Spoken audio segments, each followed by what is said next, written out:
അരവിന്ദ് കെജ്രിവാളിന് 21 ദിവസത്തെ ഇടക്കാല ജാമ്യം. AAP പാർട്ടിക്ക് ആശ്വാസം. മദ്യനയ കേസിൽ ED അറസ്റ്റ് ചെയ്ത ഡൽഹി മുഖ്യമന്ത്രി അരവിന്ദ് കെജ്രിവാളിന് ഇടക്കാല ജാമ്യം. സുപ്രീം കോടതിയാണ് ജാമ്യം അനുവദിച്ചിരിക്കുന്നത്. ജൂൺ 1 വരെയാണ് ജാമ്യ കാലാവധി. ജസ്റ്റിസുമാരായ സഞ്ജീവ് ഖന്നയും ദീപാങ്കർ ദത്തയും അടങ്ങുന്ന ബെഞ്ചിൻ്റേതാണ് ഉത്തരവ്. തെരഞ്ഞെടുപ്പ് പ്രചാരണത്തിനായി കെജ്രിവാളിന് ജാമ്യം അനുവദിക്കുന്നത് പരിഗണനയാണെന്ന് ഹർജിയിൽ നേരത്തെ വാദം കേൾക്കുമ്പോൾ കോടതി കണ്ടെത്തിയിരുന്നു. ഡൽഹിയിൽ തെരഞ്ഞെടുപ്പ് നടക്കാനിരിക്കെ കെജ്രിവാളിന് ജാമ്യം ലഭിച്ചത് ഇന്ത്യ മുന്നണിക്ക് കൂടുതൽ ശക്തി പകരും. ഇതുമൂലം 3-4 സംസ്ഥാനങ്ങളിൽ വലിയ മാറ്റമുണ്ടാക്കാൻ AAP പാർട്ടിക്ക് കഴിയും. കെജ്രിവാൾ താരമാവുകയാണ് എന്ന് വേണം കരുതാൻ. അണ്ണാരക്കണ്ണനും തന്നാലായത്. പാർട്ടിയെ സഹായിക്കാൻ കഴിഞ്ഞില്ലെങ്കിലും പ്രതിസന്ധിയിലാക്കി പണി കൊടുക്കാൻ സീനിയർ നേതാക്കൾ റെഡിയാണ്. സാമ്പത്രോദ ഇതിനകം 3ഓളം പ്രസ്താവനകൾ നടത്തി കോൺഗ്രസ് പാർട്ടിയെ തന്നെ പ്രതിസന്ധിയിലാക്കി. അവസാനം ചൈനക്കാരായും വെളുത്തവരായും അറബികളായും ആഫ്രിക്കക്കാരായും ചൂണ്ടിക്കാട്ടിയാണ് കിഴക്ക് പടിഞ്ഞാറ് തെക്ക് വടക്ക് ദിശ തിരിച്ച് പരാമർശം നടത്തിയത്. വലിയ വിവാദമായി പാർട്ടിയെ കുരുക്കിലാക്കിയെങ്കിലും പിന്നീട് സാമ്പത്രോദ രാജിവെക്കുകയായിരുന്നു. ആ വിവാദം മാറി തണുക്കുമ്പോഴേക്കും തന്നെ മണിശങ്കരയുടെ അനവസരത്തിൽ പ്രസ്താവന ചെന്നത് പാകിസ്ഥാനാണ് ലോകത്തിലെ ഏറ്റവും വലിയ ശക്തിയെന്നും അതിനാൽ അവരുമായി അനുസരിച്ച് പോകണമെന്നും പറയുന്നത് ഇവരുടെയെല്ലാം പ്രസ്താവനകൾ BJPക്ക് വീണുകിട്ടിയ ആയുധമാക്കിയിരിക്കുകയാണ്. പാകിസ്ഥാൻ അത്രയ്ക്ക് വലിയ ശക്തിയാണെന്ന് 1970 യുദ്ധത്തിൽ മണിശങ്കരയ്യർക്ക് ബോധ്യപ്പെട്ടു കാണില്ലേ? കാർഗിൽ യുദ്ധവും അയ്യർക്ക് മറന്നുപോയി കാണുമോ എന്ന് കോൺഗ്രസ്സുകാർ തന്നെ ചൂണ്ടിക്കാട്ടുന്നു. കോൺഗ്രസും ഇടതുമുന്നണിയും മോദി ഭരണത്തിൻ്റെ എതിരെ അഹോരാത്രമായി പാടുപെടുമ്പോൾ ഇത്തരം പ്രസ്താവനകൾ വിവാദങ്ങൾ പറയുന്നത് അംഗീകരിക്കാനാവില്ല എന്ന് തന്നെയാണ് കോൺഗ്രസ് നേതാക്കൾ പറയുന്നത്. മുഖ്യമന്ത്രിയുടെയും കുടുംബത്തിൻ്റെയും വിദേശയാത്രയെ അനുകൂലിച്ച് CPM നേതാക്കൾ മത്സരിക്കുന്നു.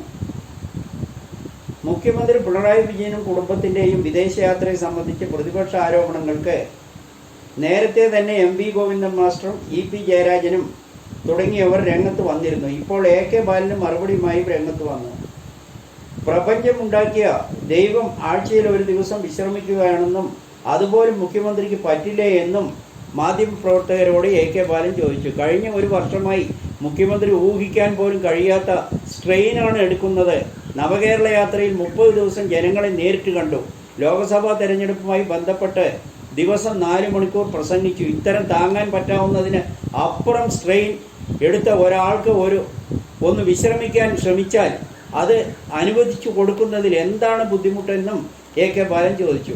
അതേസമയം രാഹുൽ ഗാന്ധി ഇന്ത്യ മുഴുവൻ ജോഡോ യാത്രയും ന്യായയാത്രയും നടത്തി ഇന്ത്യയിലെ ജനങ്ങളെ നേരിൽ കണ്ടു. അതിനെല്ലാം നിസ്സാരവൽക്കരിച്ചവരാണ് മുഖ്യമന്ത്രിയെ ന്യായീകരിക്കുന്നത്. മുഖ്യമന്ത്രിക്ക് മുന്നിൽ നല്ല പിള്ള ചമയാൻ ഇവർ മത്സരിക്കുകയാണെന്ന് പ്രതിപക്ഷം ആരോപിച്ചു. ജനങ്ങൾക്ക് ഇതെല്ലാം അറിയുമെന്നും ഇന്ത്യയിലെ മറ്റൊരു മുഖ്യമന്ത്രിക്കും ഇതൊന്നും ചെയ്യാത്തവരാണോ? അവരാരും ദൈവത്തെ പോലെ വിശ്രമിച്ചിട്ടില്ലേ എന്ന് പ്രതിപക്ഷം പരിഹസിച്ചു. ഗൺമാൻമാർ VVIP. മുഖ്യമന്ത്രിക്കെതിരെ കരിങ്കോടി കാട്ടിയവരെ മർദ്ദിച്ച അംഗരക്ഷകന്മാർ രഹസ്യമായി മൊഴി കൊടുത്തു.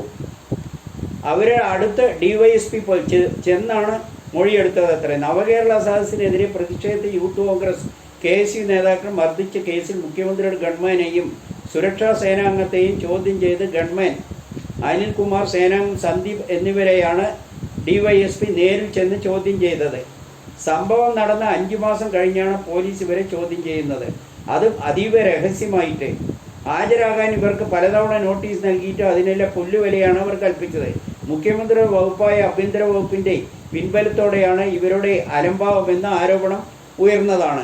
ഗവൺമെൻറ്റും സേനാംഗവും ചേർന്ന് നടത്തിയ ക്രൂരമർദ്ദനം ലോകം മുഴുവൻ വിവിധ ചാനലുകൾ വഴി കണ്ടിരുന്നു. പക്ഷേ കേരളത്തിൻ്റെ മുഖ്യമന്ത്രിക്ക് മാത്രം അത് കാണാൻ കഴിഞ്ഞില്ല. നവകേരള സദസ്സിൽ യാത്ര ചെയ്ത മുഖ്യമന്ത്രിക്കാണ് ബസ്സിന് മുന്നിൽ നടന്ന വിവാദ സംഭവം കാണാതെ പോയത്. അനിൽകുമാറും സന്ദീപും മുഖ്യമന്ത്രിയുടെ പിൻബലത്തിലാണ് പോലീസ് നൽകിയ നോട്ടീസെല്ലാം അവഗണിച്ചത്. കേരള പോലീസ് സേനയുടെ ഗതികേട് നിവൃത്തികേടും കണ്ട് ജനങ്ങൾ അമ്പരക്കുകയാണെന്ന് വേണം കരുതാൻ.